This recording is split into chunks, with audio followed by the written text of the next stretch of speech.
94.7 The Wave. Good morning. Buenos dias. I'm Liz Hernandez.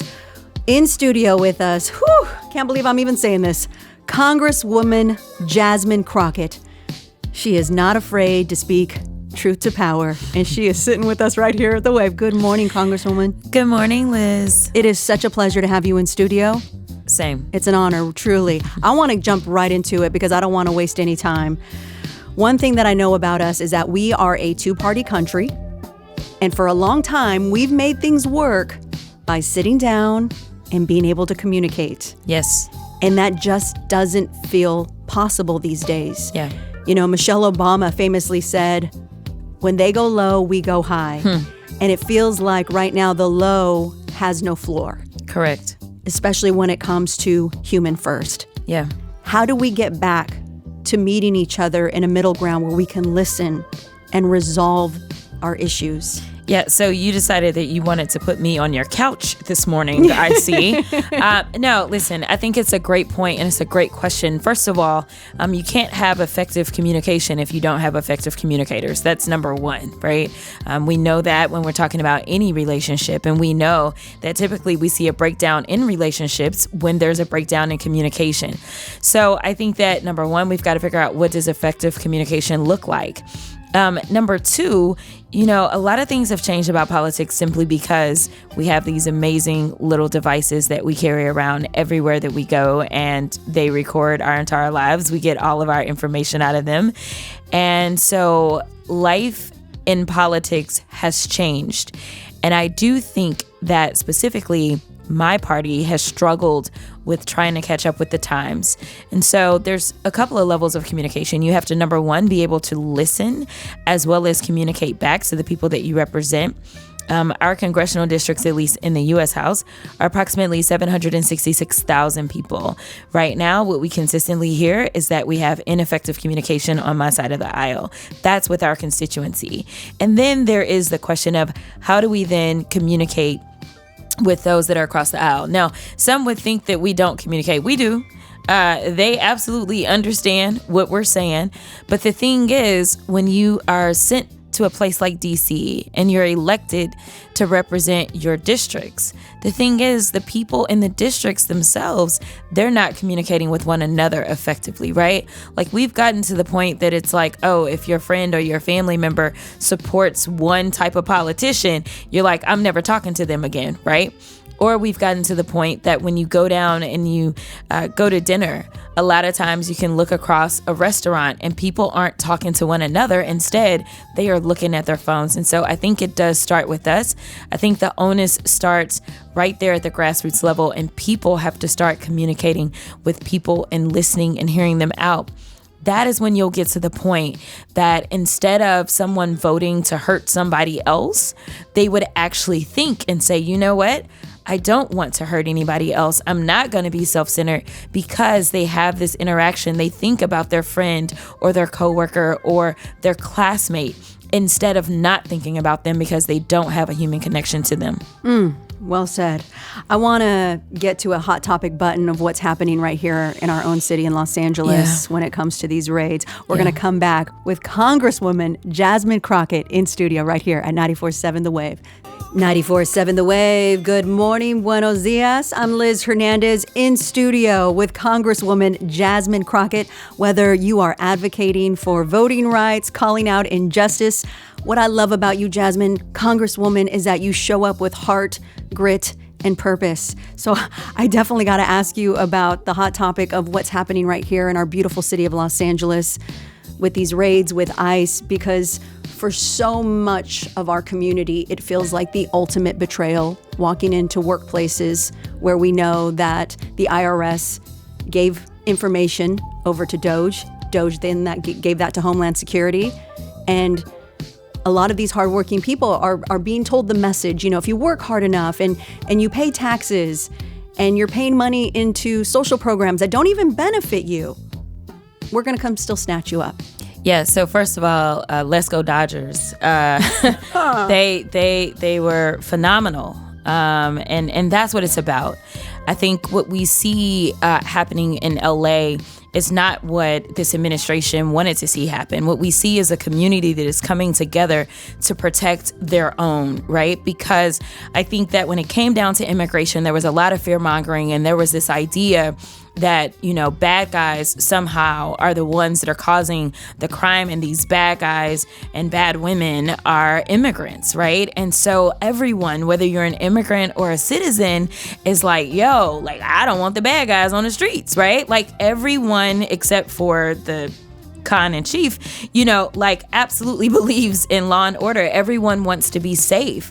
But when you do have to go to the IRS, when people are ignorant and do not realize that even if you're undocumented, that you're paying taxes. In fact, we estimate that typically there's a contribution somewhere around $100 billion from undocumented folk, then that really starts to kind of skew this fear-mongering story of, no, these people are just here to hurt us and they did things wrong. Like, it actually starts to skew it. And I also want to be clear about something else, which is that just because the systems have always been broken, and people may have entered and not entered, quote unquote, the right way, which it is very difficult to figure out, quote unquote, what the right way is, because it depends administration to administration. The one thing that we know is that the system itself has never been fixed. Yes. We do know that immigration is flawed, but the thing is, like I just argued the other week in committee, I said, is it a flaw or is it more so a function of what they want it to do? Like, they don't want to fix it, right? Like, it is a feature, not a flaw. And it is so that they can campaign on it. It is so that they can fearmonger. It is so that there is something other than people saying, you know what? These are hardworking people. This is truly what actually makes our country great. We are a country of immigrants, because if we look at it, there's only two group of people that really, theoretically, if we're not going to talk about immigration, should be here. Yeah. It's the Native Americans.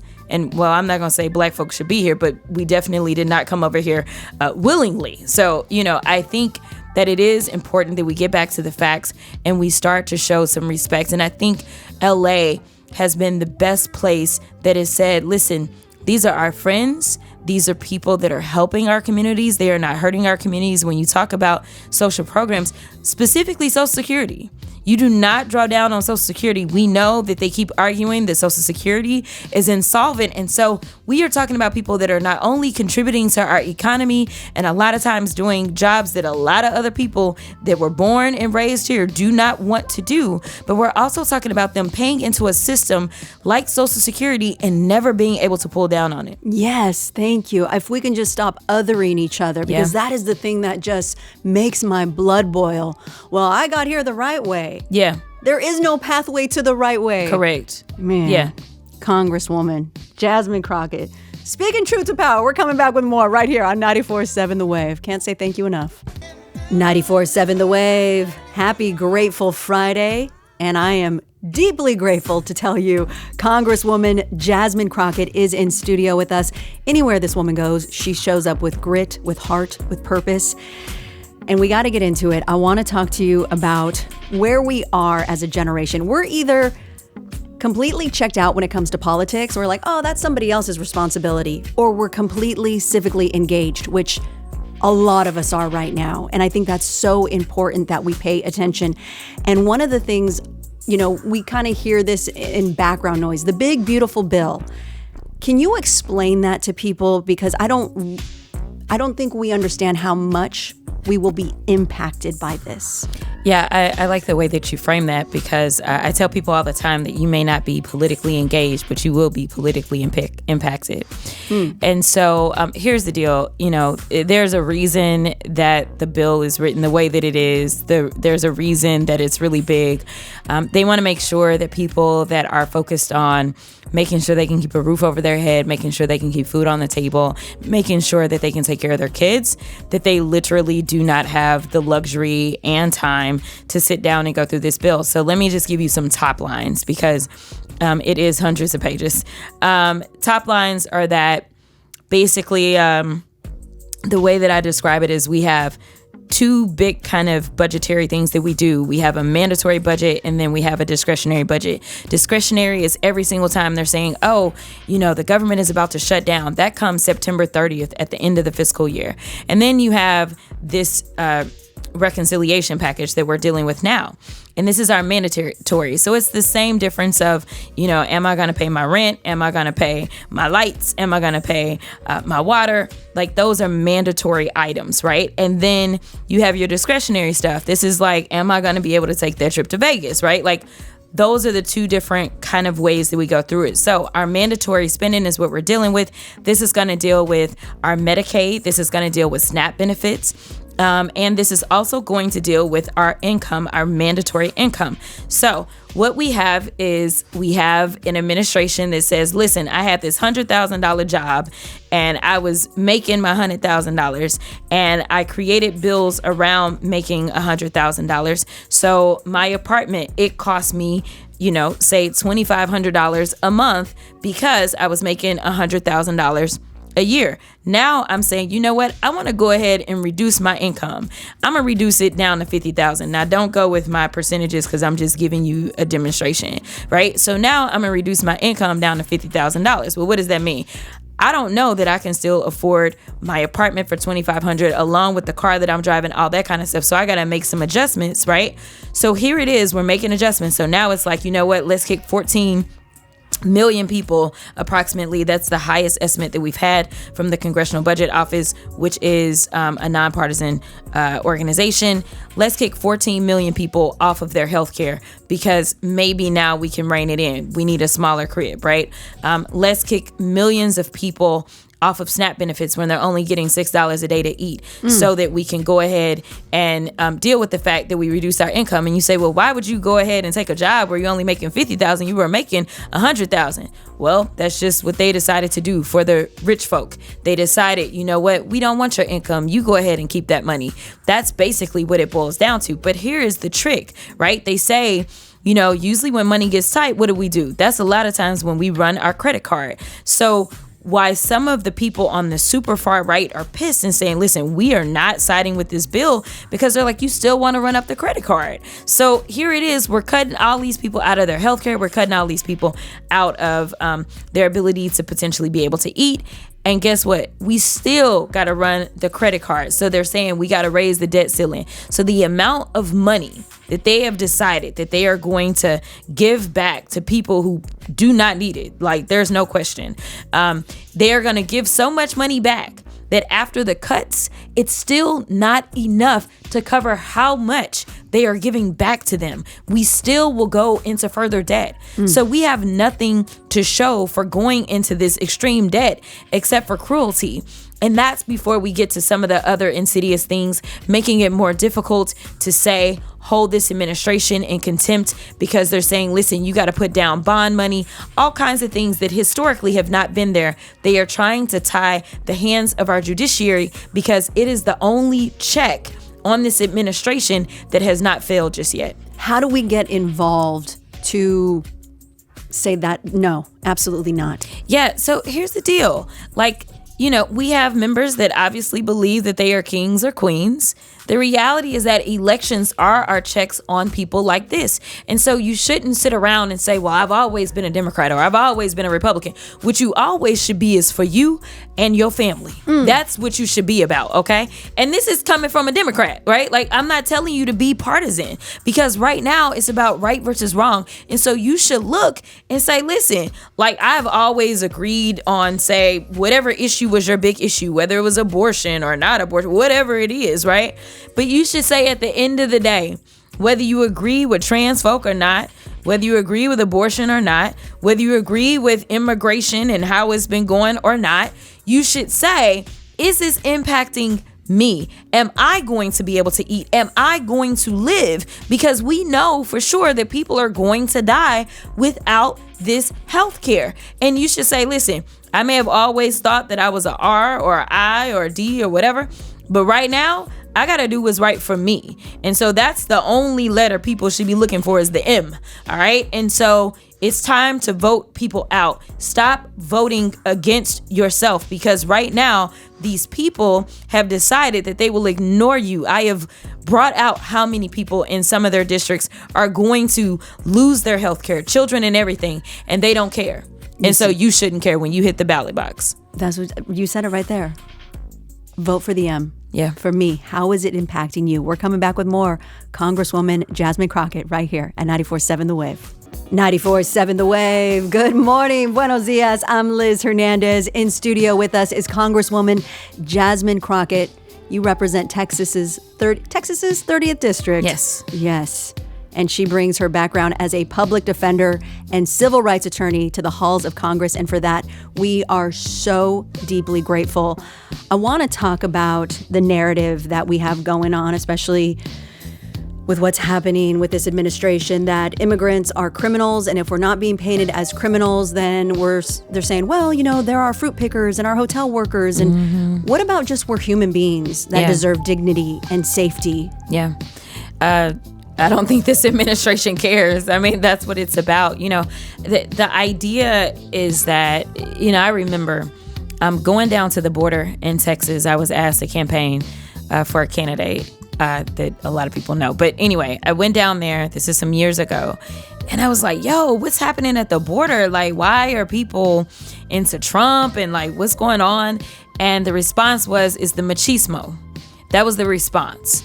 And so what I consistently hear on the ground is, whether we're talking about immigration or anything else this administration does, is they say, well, the Democrats have been weak, but he is strong. And we may not agree with everything that he does, but at least he's doing something, right?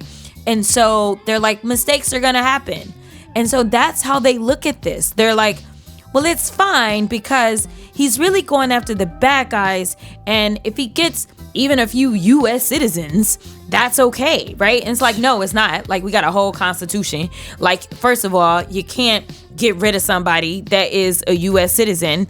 But that's how bad, first of all, this tells you how bad they are at their jobs. Well, not only that, but people don't realize until it happens to them. They cannot practice empathy and compassion. It's like, what if someone came knocking at your door and took your family dog because they were like, you know what, we got the records on your dog and your actually dog's not from this country, so we're just going to rip them from your family home. Yeah. People get up in arms. No, it is crazy. And also just overall, just the amount of people that have really gotten to this point that they don't care unless it is about them, which is why earlier I said, listen, just vote for me, like vote for the M, right? Because a lot of people aren't even paying attention to how these things will impact them. Yeah, if you remove the immigrants, what do you think, what's going to happen to the prices of your groceries? Exactly.